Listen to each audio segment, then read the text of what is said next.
What's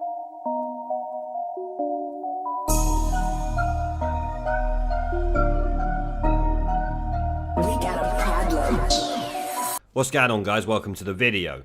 The new leader in the House of Commons and Brexiteer, Jacob Rees Mogg, appeared on BBC News this morning to defend Boris Johnson, the Queen, and of course Brexit, because as you all know, the Remoaners have reached peak outrage in the last 36 hours or so in response to Boris Johnson suspending Parliament for a Queen's speech. Mr Rees Mogg shuts down Remoaner claims MPs won't have time to debate Brexit. He also destroys the stupid petition put up by Remainers and House Speaker John Bercow, who as the Speaker of the House is meant to keep his mouth shut unless Parliament has instructed him to speak. Let's check it out.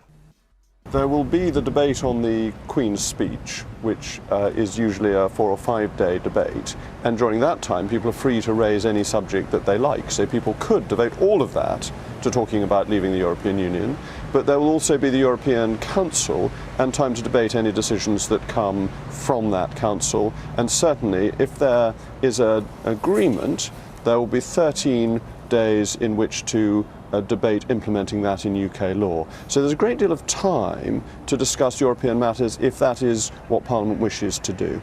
You'll be very aware already that what people are accusing this government of is narrowing the window, that it's a cynical ploy to stop MPs being able to debate what is a crucial issue. I think people who are saying that are crying constitutional wolf. You must remember that the shadow leader of the House of Commons, Valerie Vaz, and Chris Bryant, both distinguished parliamentarians, kept on saying, when are we going to have a new session of Parliament? And we are now having a new session of Parliament, which gives them back opposition days and resets the parliamentary timetable, so it has benefits for the opposition as well. It's undeniable that one of the results of what you're doing is there is less time to debate Brexit. That is a fact. Well, not necessarily, actually, because the time available to debate Brexit hadn't been set. So next week back, there wasn't going to be specific debates on Brexit. This allows, with the day's debate on the Queen's speech, to have specific time allocated where people will be able to discuss Brexit. And bear in mind, we were about to go into the conference recesses, so Parliament wasn't going to be sitting for most of this time anyway. Well, Jacob wastes no time in shutting down the nonsense claims by Remoaner MPs that Boris Johnson has prevented them from being able to debate Brexit. If Boris wanted to stop them debating Brexit, he could have prorogued Parliament until November the 1st, which in my opinion he should have done. These MPs have betrayed the will of the people for 3 years now. They have had their say, now it's time for action. Article 50 is law, it states that we leave, they should respect the law they voted for. What Boris has done is suspend Parliament for the party conferences and EU conference, while allowing enough time for MPs to debate Brexit. To be honest, they should be happy about this. The Queen's speech gives them 5 days to debate, as you heard Moggy say.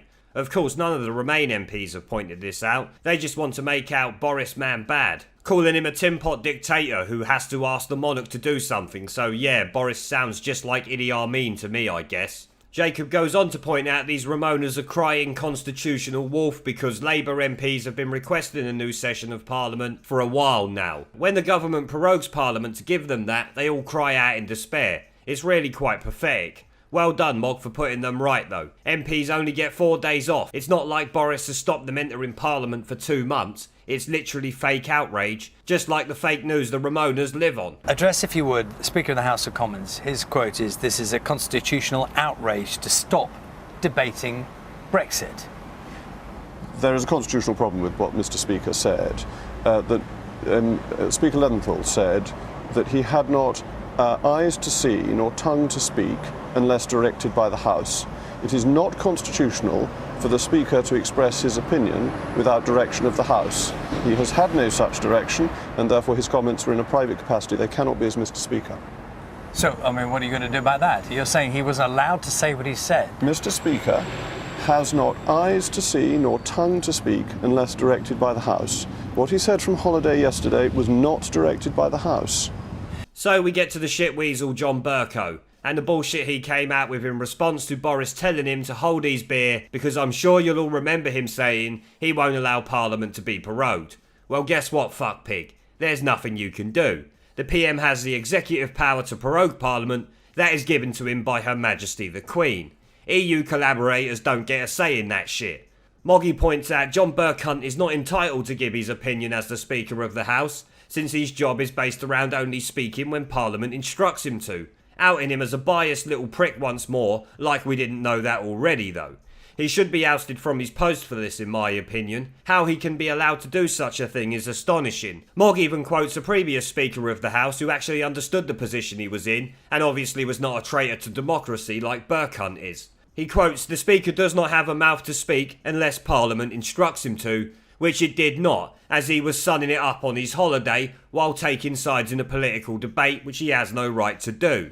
These Remoaners run around claiming Boris Johnson is destroying democracy and how suspending Parliament is a constitutional outrage, when the only constitutional outrage really going on is the undemocratic traitors and collaborators like Bercow screaming from the rooftops because they lost. Hopefully there is something that can be done about Bercow. Mogg didn't say it, but it sounds like there could be some blowback from this. So let's hope so. Nicola Sturgeon has said this is a dark day for democracy. I mean, there is a clear pattern. Okay. Nicola Sturgeon would, wouldn't she?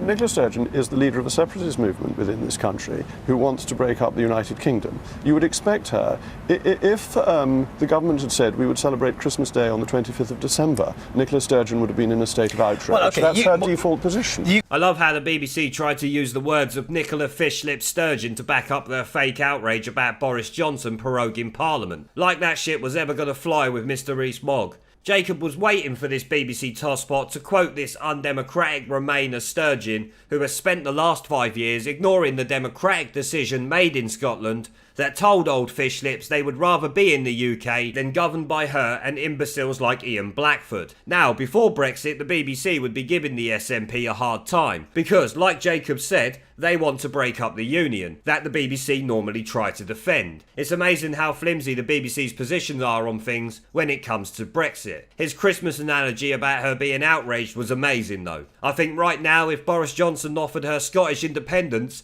personally, I think she would find some way to be outraged by that. She is like an SJW, perpetually outraged for everything and nothing. You can take that position in relation to one politician saying that, but a lot of people, and there's 1 million people who've signed a form in our petition suggesting that this should not happen. A lot of people are saying there's a principle here. There is a clear principle, which is MPs should be given time to debate. And if we're at a time of crisis, whichever way you sit on this, you should be given more time. Your government should not be taking away time at this moment. Well, first of all, 17.4 million people voted to leave the European Union.